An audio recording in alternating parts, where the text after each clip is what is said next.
This is the Marketing Podcast Network. Welcome to Uncorking a Story, the podcast that introduces you to the rich world of storytellers who share their personal journeys, creative processes, and the stories behind their stories, one conversation at a time. I'm your host, Mike Carlon, and I'm thrilled to be part of your writing journey. If you're an aspiring writer, a literary enthusiast, or simply someone who believes in the transformative power of words, you've come to the right place. Every week, we'll pop the cork on the world of successful storytellers and give you a healthy pour of inspiration, insight, and empowerment. My mission is to help writers like you realize your full potential through the transformative and therapeutic power of writing. Whether you're just starting your literary voyage or looking to refine your craft, I'm here to provide you with the knowledge, inspiration, and encouragement you need to embark on your own storytelling adventure. So, are you ready to uncork your story and let your creativity flow? Uncorking a Story is about to begin. Sit back, relax, and let the transformative magic of storytelling whisk you away. Welcome to Uncorking a Story. Dr. Lisa Cooney is a licensed marriage and family therapist, certified access consciousness facilitator, and master theta healer who has supported thousands of people over the past 20 years in living beyond their childhood sexual abuse to create infinite possibilities for themselves. Her new book, The Body of Change, Using Your Body to Heal, Love, and Empower Yourself, is a profound exploration of how reconnecting with our bodies can unlock our highest potential. Her unique approach, combining scientific and spiritual insights, offers practical tools and techniques that empower individuals to break free from emotional and physical limitations and live a radically alive and fulfilling life. Welcome to Uncorking a Story, Dr. Lisa Cooney. Thank you so much, Mike. And hello, everybody. I'm so happy to be here, and thanks for having me. Well, happy to have you here. And Dr. Cooney, tell me, where does your story as an author begin? Well, that's a great question. My story as an author begins with a sad story, actually. And it's sad, and I make jokes about it because I use a lot of humor in my work with people and what I do, especially with some mental health issues. But I don't in any way mean that what I'm talking about and what I'm going to make some jokes about, or as I call it, a joke, is serious. And it's just my story, so I get to make a joke. So I had to give that caveat because you're going to understand why in a moment. I was 20-something years old, and I was struggling under the weight of my past abuses and all repressed and suppressed and in the family system. I had already had some degrees, some licensing. I was already doing young in my counseling field, but I was just taken over by everything, and I wasn't doing well. And I decided to check it in one night and step in front of a bus in San Francisco. And I saw the lights coming, and the next thing I knew, I felt something on my shoulder pull me back to the curb, and there was no one there. But I was pulled back from the street. And at that moment, I dedicated my life to figuring out what the heck was going on. And literally, I said, what the F was going on with me, and what the heck just happened?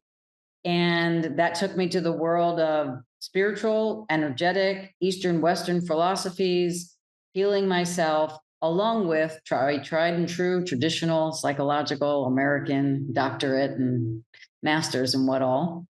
And I figured if I was struggling, there had to be at least one other person in the world that was struggling like me, and thought that their only choice might be to step in front of a bus and not be as, I don't want to say lucky, but just might not have the same story as me. And if I could save one person from that abyss that I was in, that arm on the shoulder, whoever pulled me back, whatever pulled me back, which I now know was more in the spirit world of things, then I would feel successful in this world, because it was an awful moment and an awful time in my life. And I didn't want people to suffer.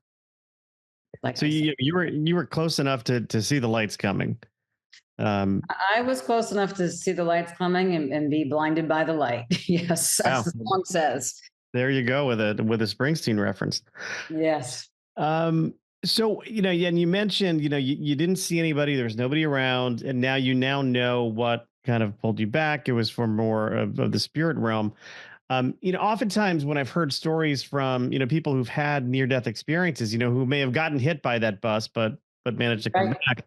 Usually the theme that I typically hear is that happens to them because their life has kind of gone off the path that it was meant to be on, and it's almost serves as a wake up call.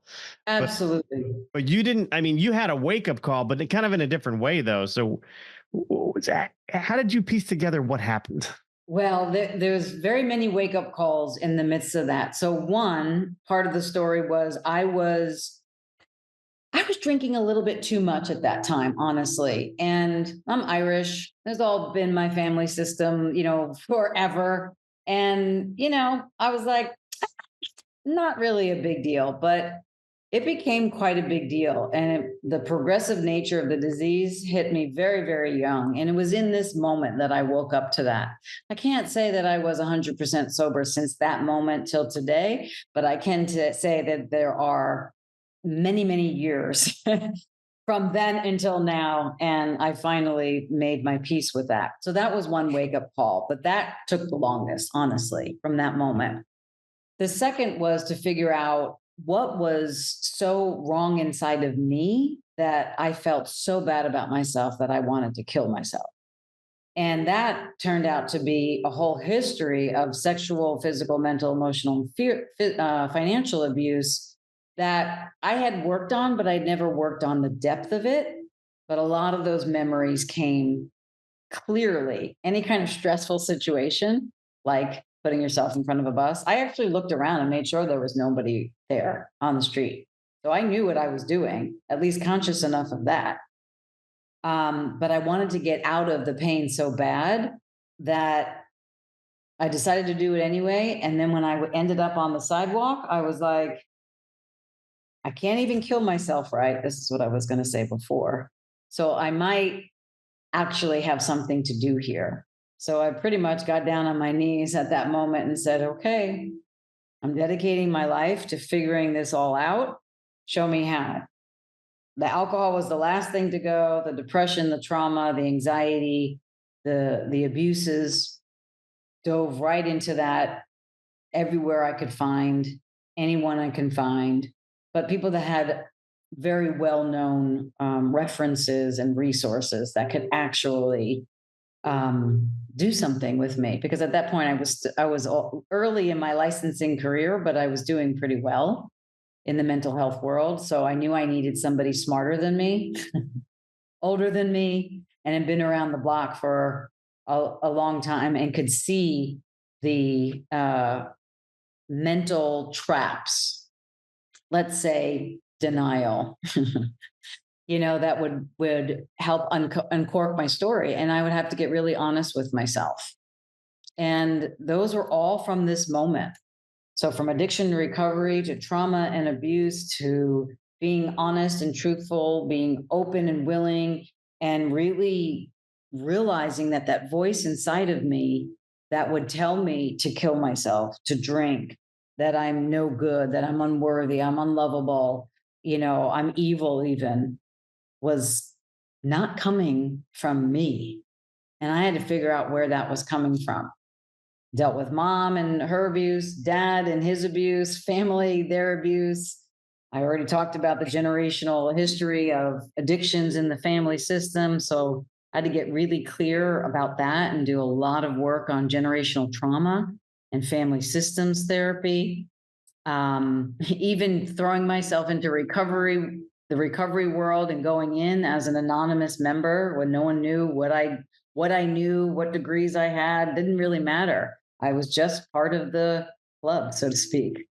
Going to Al-Anon meetings and sitting in there. I cried for my first 12 meetings, and I wasn't even upset in those moments, but it was my child that lived through a lot of violence that, never knew when the Christmas tree was going to be thrown down the stairs or somebody was going to be thrown down the stairs. So all these things came up from that wake-up call that were just like lying dormant in my body. And they were the fuel for those negative thoughts that led me in front of a bus. And once I cleared and took those away and peeled the layers of the onion, so to speak, then I was like, well, not so bad. I want to. I really do want to dig into how you were able to like do that repair work on your inner child. Mhm. I'll just share a story that happened to me this weekend. My mother passed away in July of this year. She died at Oh, 90 wow. years old.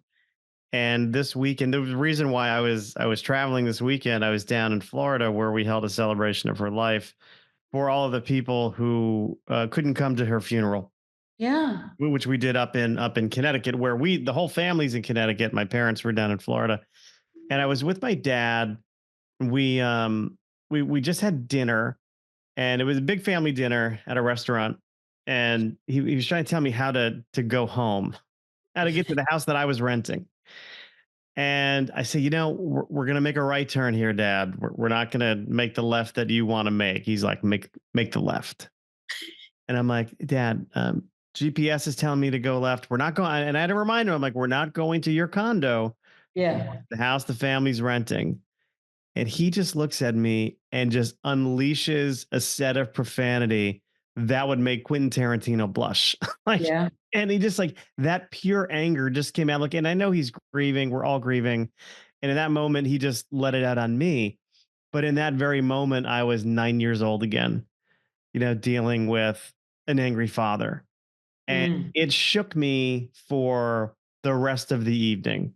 I bet It it did. was it was it was rough, and I actually wound up picking my wife, my sister-in-law, and her 2 kids up at the airport right after that, and my wife was like, "You What's going look," on with she's like, you? "What's going on with you?" She's like, "You're just off." And then I told her, like, after we had some privacy, like, what Yeah. happened, and it was just, man, but it's like, and that's like one small example of it. But you had, it sounds like a lot more trauma than that. And I'm only sharing that story because it's like, man, it's that inner child thing. It may sound hokey to some people, but it is just very, very real.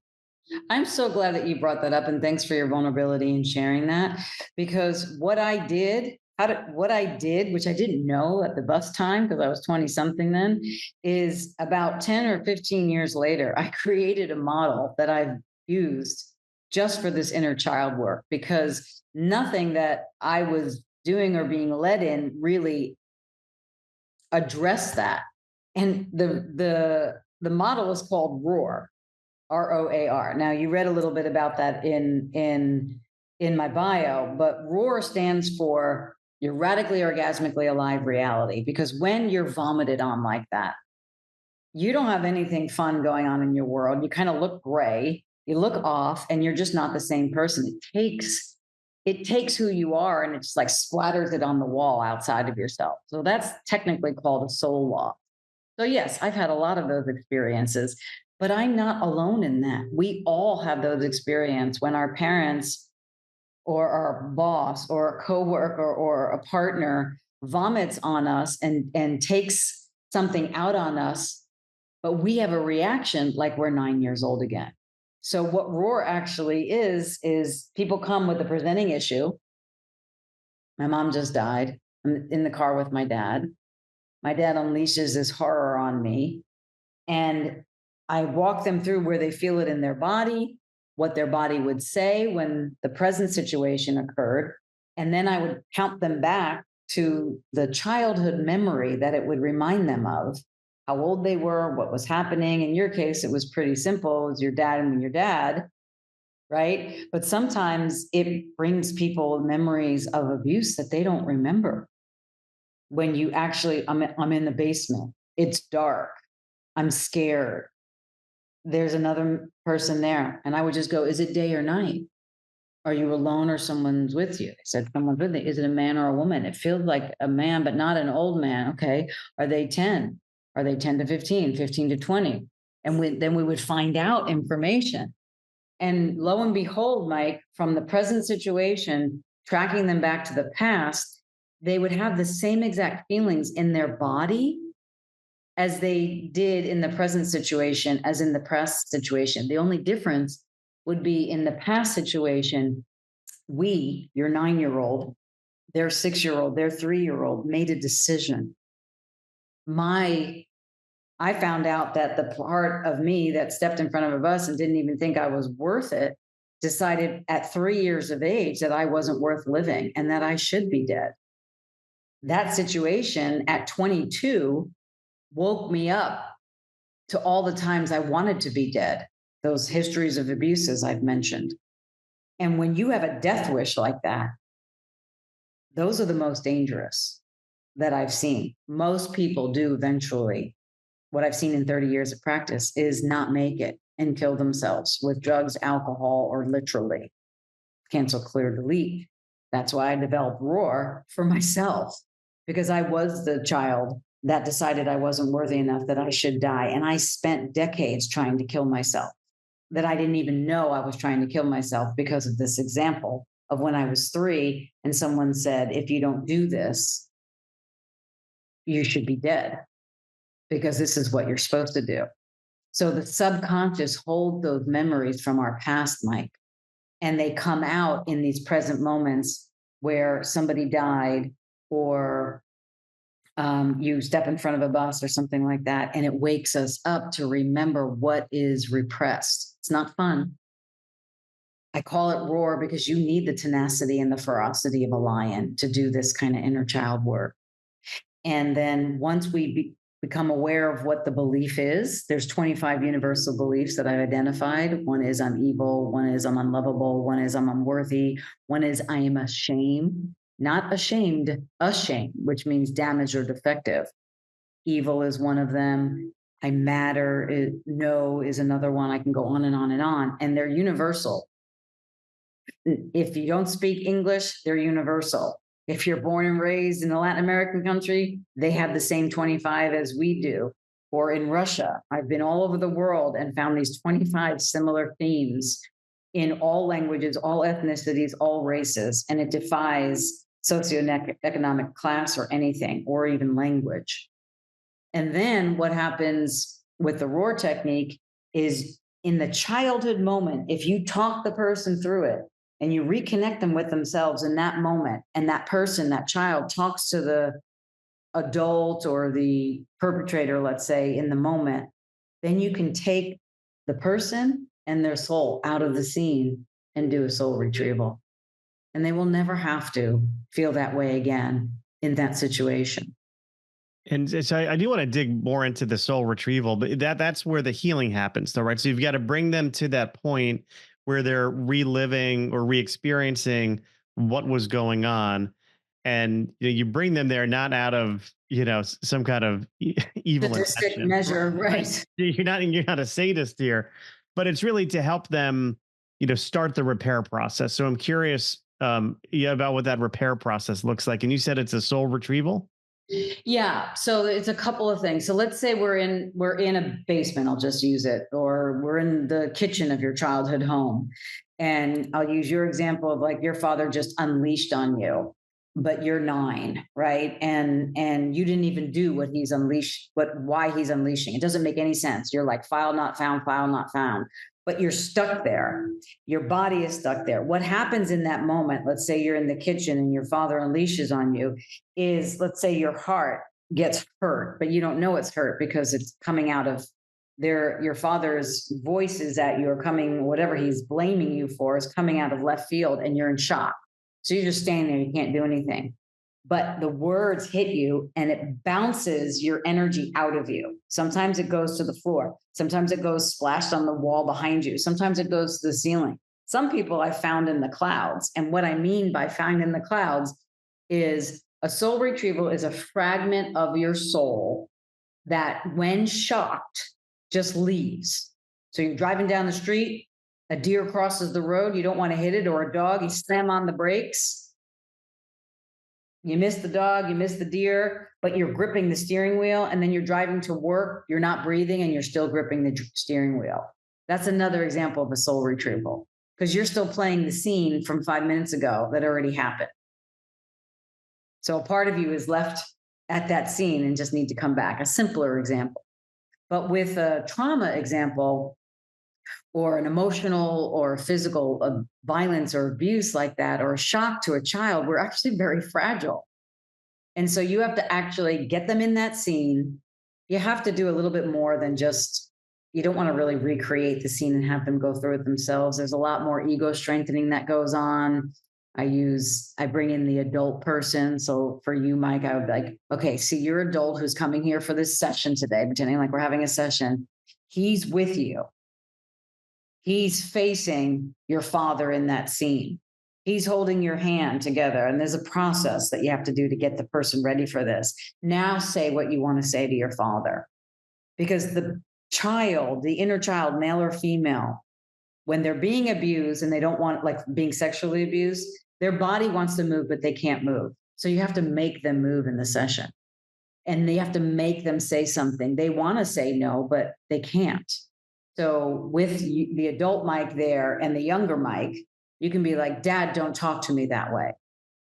And you have to do that first and get the emotions out of the 9-year-old body first, process it. And there'll be a moment where the adult and the 9-year-old are at peace when they have said and done everything they have to say, and they give back the violence to the person. And there's a couple of other steps. And then we walk out of the scene together into the present time and merge you together. It's more of a spiritual process, but that's essentially what happens. And that is a soul retrieval.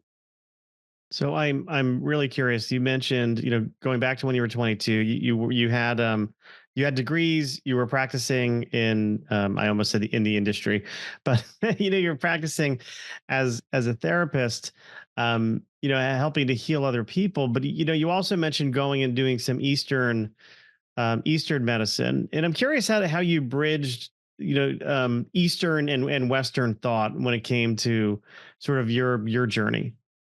It's a really good question. I had a grandmother that was very, very religious, but very spiritual religious. And it's hard to describe the difference, but she didn't care. She was very Catholic, and I grew up Catholic. But I would walk her to church every day. She'd go twice a day. and I walk her to church, and I hold her hand, and I sit her there because she could barely see, and I would stay with her sometimes, and I'd stay with her after the Mass, and I'd sit with her during the Mass. And she used to say all the prayers, but she'd add words. And she'd add words like soul. When I literally first heard the word soul, something in my body lit up.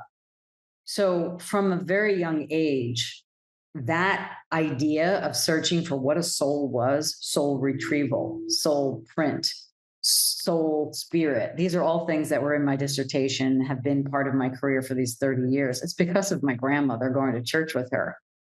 I can't say that I was as religious as my family grew me up to be. I am spiritual. In my doctoral program, I studied every world religion. And I went to those countries, and that was part of the program and everything, because I knew that there was not a cult, OCCULT, not cult. I knew that there was magic because I experienced it. And I needed to find out why and how.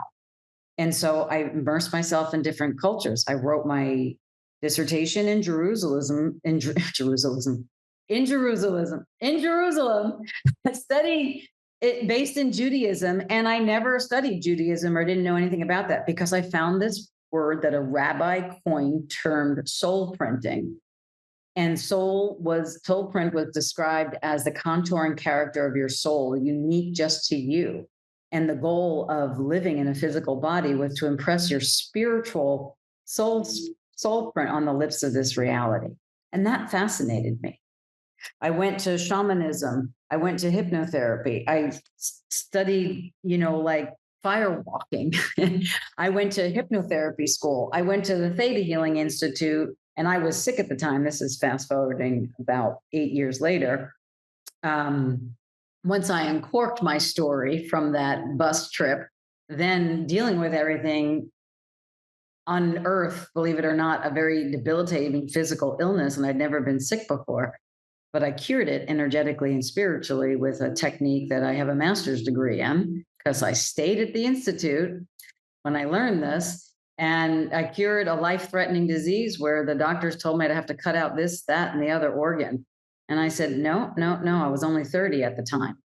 So it just like the spiritual world and the occult magical world from that experience on San Francisco bus street changed my whole trajectory, moving from just psychologically and Western to more spiritually and Eastern. And then I merged that into my practice.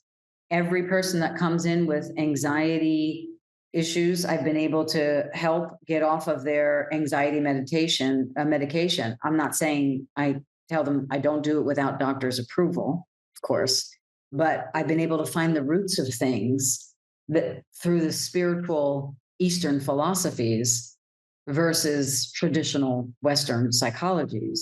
And my only goal, like I said in the beginning, if I can heal, anybody can heal. So I want to bring healing, and I will do whatever is possible and bring that to people. So some people were easier than others, but at this point, after 30 years in the field now, I just attract people that are like-minded. And if they are not like-minded, they don't care what I'm doing as long as they feel better and their problem is stopping. And that's what I do. Tell me your problem. Tell me how you would like it to be. And are you willing to dig deep and do the work? Which means get uncomfortable and do things you probably haven't done before. But it also doesn't sound like you need them 4 times a week for 7 years in No, psychoanalysis. no, no, no, no, no. I think depending upon the level of trauma and addiction and however long you've been in denial really kind of gives me some leeway into their treatment plan. But I work with people really intensely, probably for 6 months, and then once a week, sometimes twice a week. And then they use me as they need. And then some people will just consider it a luxury to have a coach with them and continue every week based on, what their budget is. You know what I mean? So it's really a choice, Yeah. people get to make. And I've been very lucky and very happy with what I've been doing in the world, honestly. But it also sounds like you're hitting the root cause, versus, I think in Western medicine, there's a lot of, hey, let's treat the symptom and not necessarily what brought that symptom out.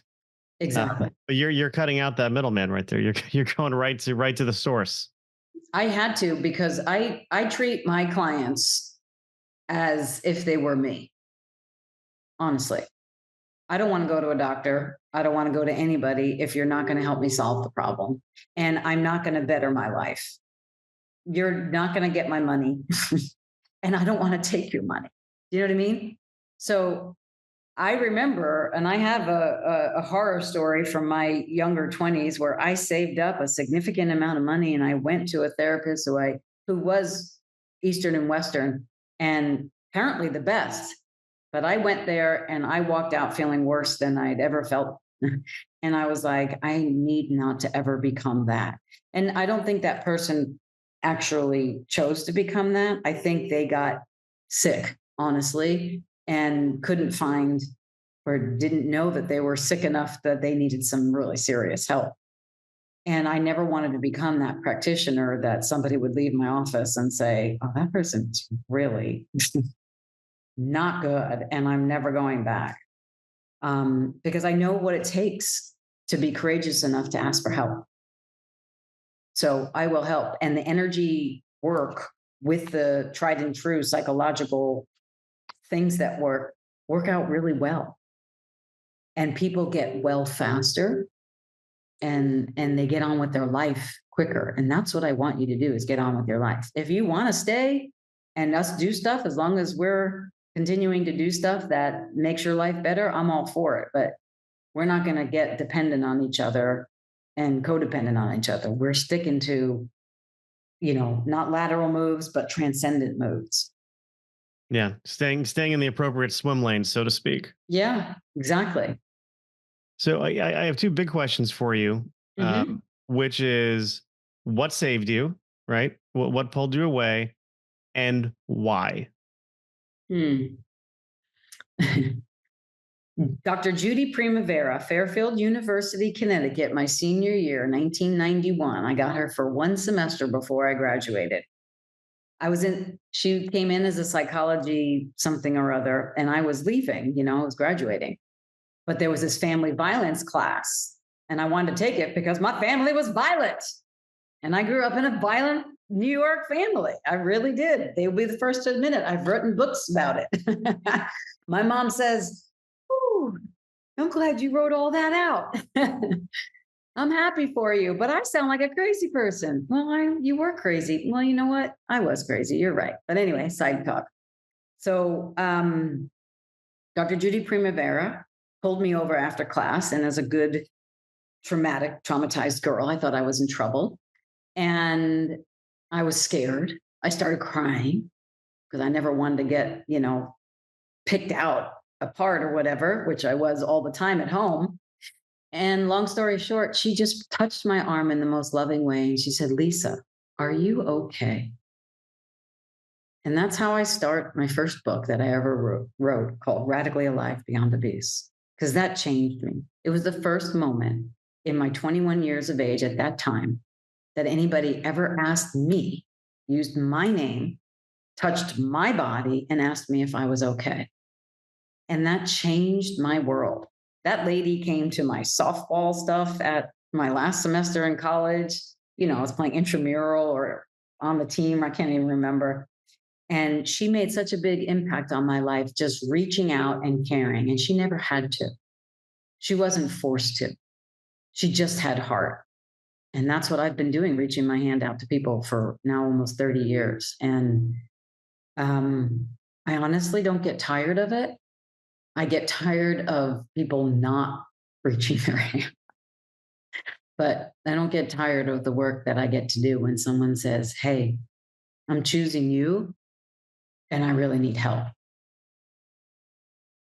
Yes. Even today, I was dealing with somebody that postpartum and the progressive nature of the disease of alcoholism has already potentially taken them over. And they don't know what's happening. And I understand that. So I'll see them today. I'll see them tomorrow. I'll see them Thursday. I got them in meetings. I'm on the meetings with them if I need to be. Just because I know what it takes when you can't say you have a problem, but you know you have them. But you can't say that you can not do the thing that's causing the problem. I'll walk with you until you can, because somebody walked with me and asked me if I was okay. So that's wow. Dr. Judy Primavera, did you by any chance dedicate your first book to her? She was in there as a dedication, but I didn't dedicate the first book to her specifically. Not to her specifically. I had to dedicate that one to my mom, honestly. But I might do it. I got one more of the 5 that I originally know that I was going to write. I got one more, and that's due out next year. And that one's called Doing What Works. So maybe it's waiting for her name on that one. How did you know you were going to write 5 books, or that you wanted to write 5 books? How did you come up with the number 5? It's a really good question. Some years back, I got the names of all my books, and one was Radically Alive Beyond Abuse. The other one was Lives of Money, Creating After Abuse. And then The Body of Change, which just came out this year, and Doing What Works. So they all just kind of came. It's like one was about Radically Alive Beyond Abuse was what I call the relationship between me and my mom, and how I got my brain right from being criticized and judged and being shamed every day of my life, that everything that I was doing was a failure and wrong and whatever. And so I was like, okay, that's my story of me and my mom. The next book, Lies of Money, was me and my dad with a little mom throwing in there. My dad was an entrepreneur, but I found out when he died that I was the executrix of his will. And I had to clean up 15 years of corporate business, personal. And I watched the entire family inheritance go to the IRS. And I was like, I'm going to write a book about this. I gave everything to my mom because I knew she wasn't working and she was not going to, long story short, I learned Lies of Money. And what that book is about is how you create your financial reality based on your parents' financial reality, and you don't even know it. And is it really your financial reality? I found out, no, that wasn't my financial reality. So I created my own. And then the third book, Creating After Abuse, is my relationship with my life and just me. And that book came when I literally created my life without any abuse in it. And it took a while. So I can't say that I knew from the beginning, but I knew I was going to write something about my mom, something because I know people have these issues. Something about my dad in a very different way, something about how I created my life with exercises in it after abuse. And I'm talking physical, mental, emotional, spiritual, financial, and sexual abuse. And I don't detail my abuse history in there. I show how I chose to move beyond these things. And the recent one, The Body of Change, literally, I was about 80 pounds heavier than I am now. And I've kept the weight off, since that's the beginning of that book. And that book was when I sat at the computer, I closed my eyes. I knew something was wrong, but I didn't. This is when I got aware that I was sick and I didn't know what it was. I closed my eyes, I started typing, and I opened my eyes 15 minutes later because there was like tears coming down my cheeks. And I saw on the screen, big screen, just like this one, "You're killing me." And I found out what was happening with my body, what was eating me, wasn't what I was eating, is what I wasn't dealing with. So that was about body. So I did mom, dad, me living free, body, and then I'll do recovery. And that's kind of my life story. And I'm putting my life story in the form of books with education, training, journal exercises, and like becoming your own inner physician for the people that maybe don't have the luxury of going to therapy or never will, but they really like reading.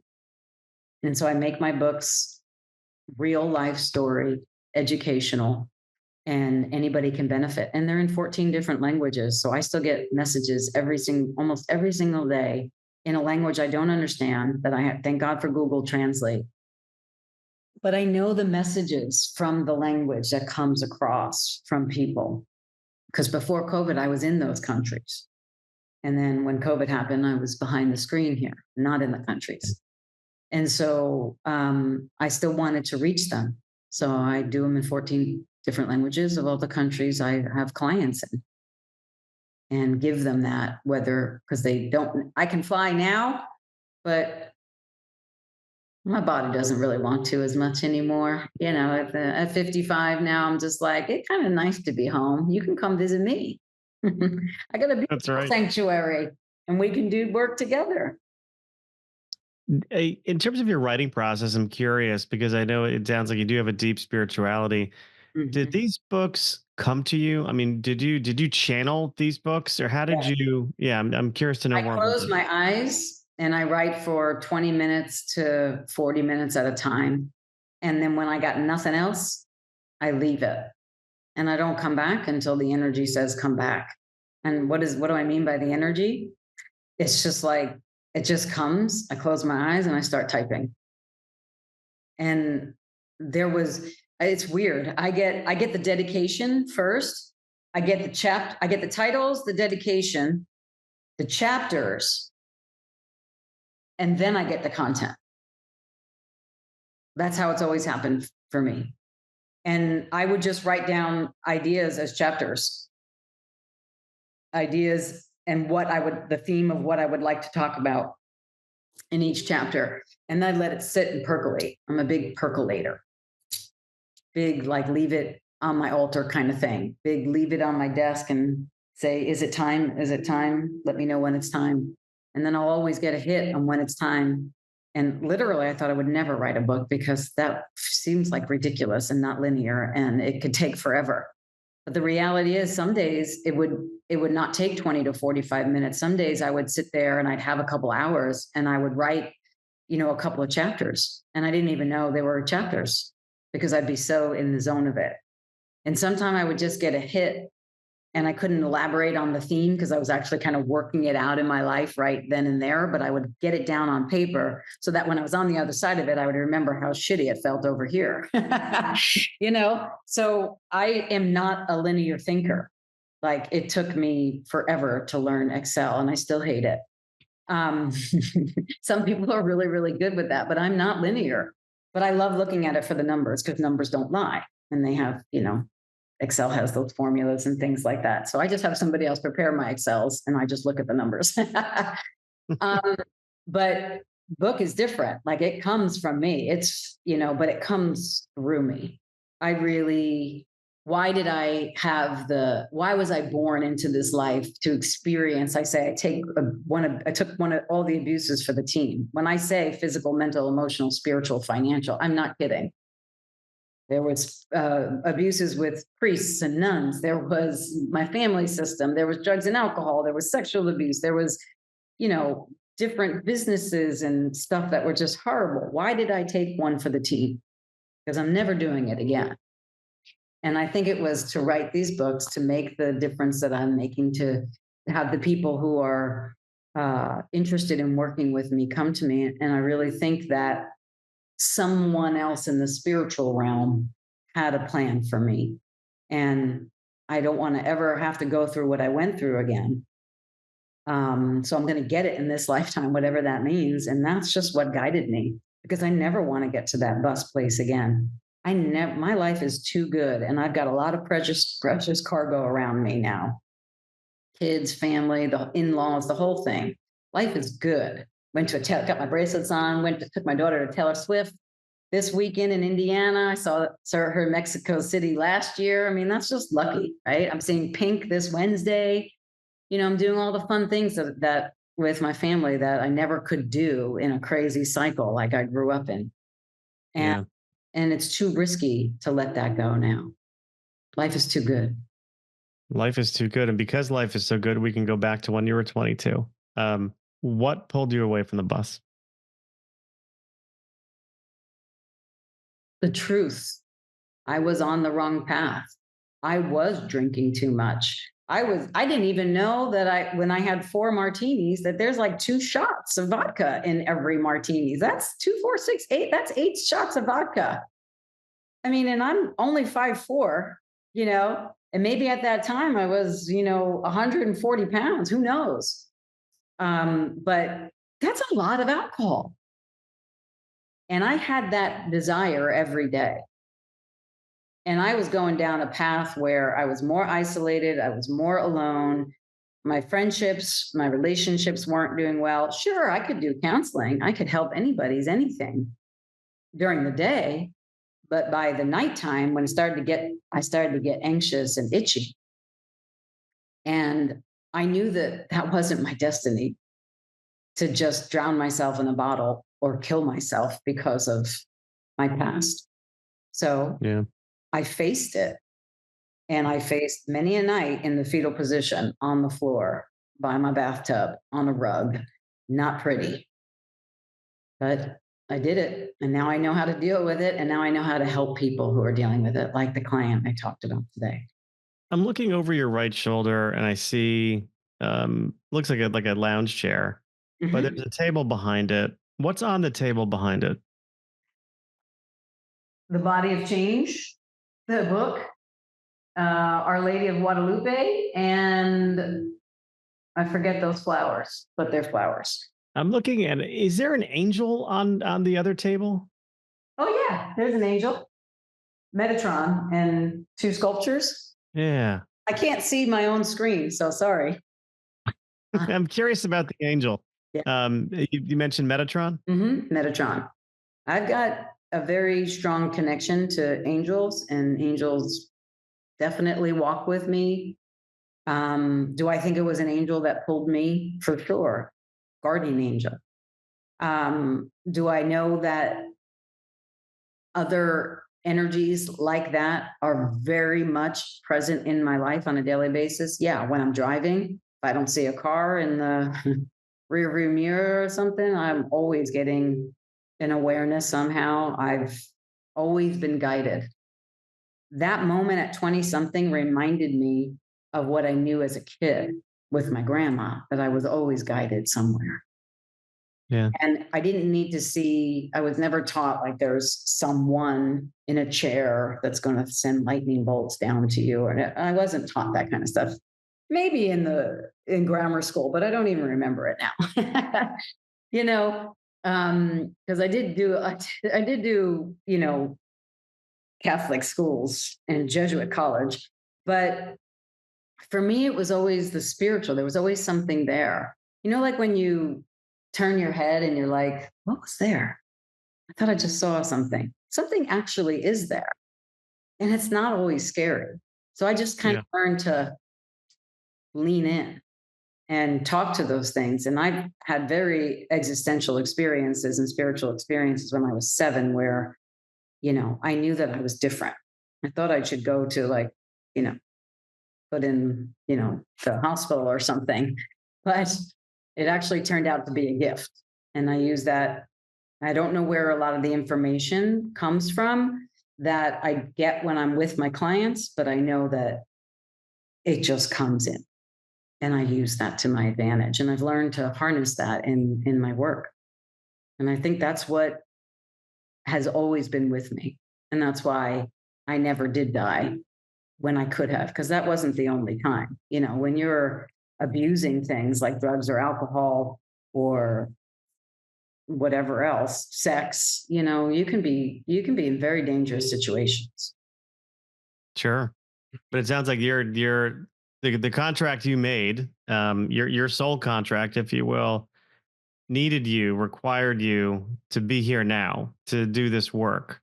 Absolutely. Therefore, the bus couldn't happen. Exactly. And somewhere I kind of always knew that, but even as I'm thinking about that night, and I can still see it, I think I needed something that big to wake me up. Obviously, or else it wouldn't have happened. Yeah. And I think a lot of people subconsciously create messes in their life to wake them up. And I think it wakes them up to what we talked about, your 9-year-old, my 3-year-old. It wakes them up to what's actually suppressed and repressed in your subconscious, that I call the universal crunch, or the 2x4 over the head. And we all have them. But most people seem to want to go like blame, and stay in blame.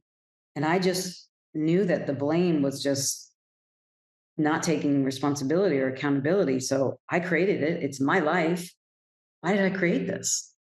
And I really wanted to find the answers to that. Why did I create this? Because I hate myself. Okay, why do I hate myself? Well, I was told I was this, that, and the other thing by people who, like your parents, that bear you. So aren't you supposed to believe them? Oh, they could be wrong. Oh, okay. This is a new information. So I had to work. We all have to work through that stuff. Is what your parents telling you true about everything? Probably not. But they did better than their parents did, and we do better than our parents did. That's the goal. Yeah, that's right. That's right. But, it also underscores that we do have the power to create our own realities. And those thoughts that we have help to shape and create and put our realities in front of us. And we have the power to change that, which is so much of the work that you're doing. We really do. And it really is basically by the way that we think. It's by the way that we think, and then by our actions, because anybody can say, we all have a tragedy, a trauma, and a story, and some are more egregious than others. But we've all been in a bad spot where we didn't like what we did or didn't like what happened to us.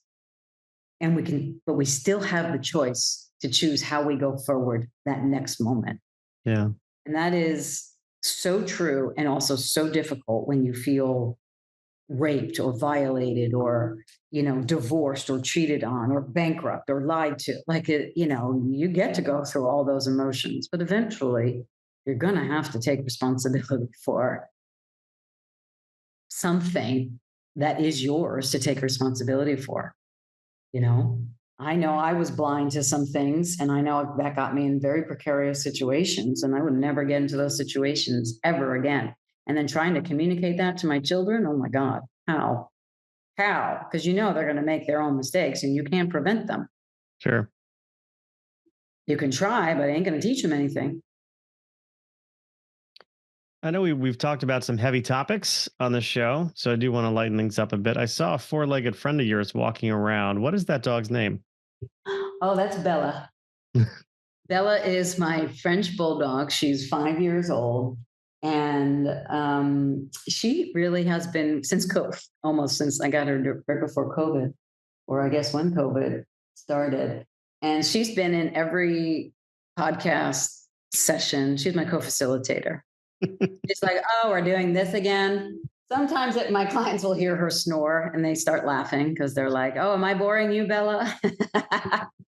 But yes, we've got a couple. I got another one over there, but she kind of stays by the door and she's only 5 pounds. She's a Pomeranian. Bella's about 15 pounds and she's a French bulldog. So she's the alpha who thinks she's a German shepherd. And the Pomeranian just kind of knows everybody just needs to listen to her. Was Bella named after a character from Twilight by any chance?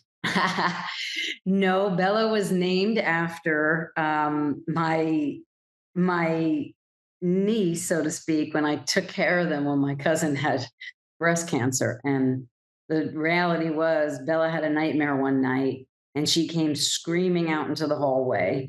And I just ran after. I didn't know what happened. It was like somebody broke into the house or whatever, but it was just Bella having a nightmare. And I grabbed her and she had the biggest crocodile tears ever. She was about 3 years of age. And in that moment, I was sitting on the stairs with her and just holding her and letting her know that it was just a nightmare, that she's okay, that she's safe, that I'll never let anything, as long as I'm with her, that I could prevent anything from happening to her, blah, blah, blah, blah. And I got her a dream catcher and all that kind of stuff and made her safe at night.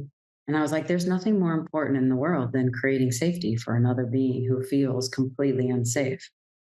So that trajectory of what I do every day was inborn in my cellular memory from whoever created me. And I'm not just talking about my mom and dad and their sperm and ovary, coming an egg coming together.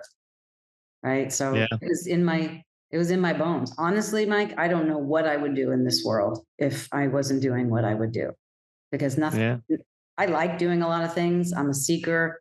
I like investing. I like real estate. we redid our whole house together. It's been a lot, but what I do, finding these nuggets and ridding those horrific belief systems and getting people on the path to their soul's purpose, to me, there's just nothing else more important. Yeah, I mean, it does strike me that you were playing the role for Bella that Dr. Primavera was playing for you. Good point. Good point. Yes. Bella did her own saving of me in a lot of ways. Mm-hmm. I'm picturing a Who Rescued Whom sticker somewhere. Yeah, right. Exactly. That's good. That's good. Well, Dr. Cooney, this has been a fascinating conversation. I'm curious, where can people pick up your book, The Body of Change, Using Your Body to Heal, Love, and Empower Yourself? Oh, you can get that on Amazon or Ingram Books. Ingram Books. You can, if you can't find it, you can always email me at customercare@drlisacooney.com, but it should really be out there, and it's in 14 different languages, and they're all uploaded. The last ones are, actually, Body of Change is all done. We just did Chinese, Mandarin, Japanese, and Italian, but Spanish, English, all done. Hebrew, German, Dutch, it's out there for everybody. Italian. Yeah, pick it up, pick up your copy. And we got some really great endorsements on that. So I'm pretty proud of it. Very cool. And where can people learn more about you? Do you have a website or social media account that people can follow? Anything about Dr. Lisa Cooney, DrLisaCooney. My website is www.drlisacooney.com. And you can find me on all the social handles just by looking at Dr. Lisa Cooney. Thank you for all that. Very cool. Well, Dr. Cooney, thank you so much for stopping by Uncorking a Story and letting me uncork yours. Thank you so much. That was so fun. And I really have to say, I love uncorking your story. I think that was amazing.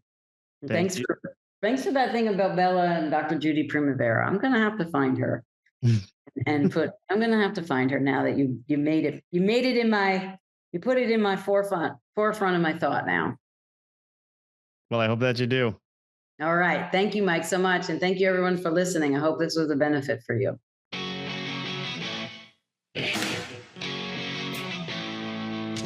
Thanks for listening to Uncorking a Story.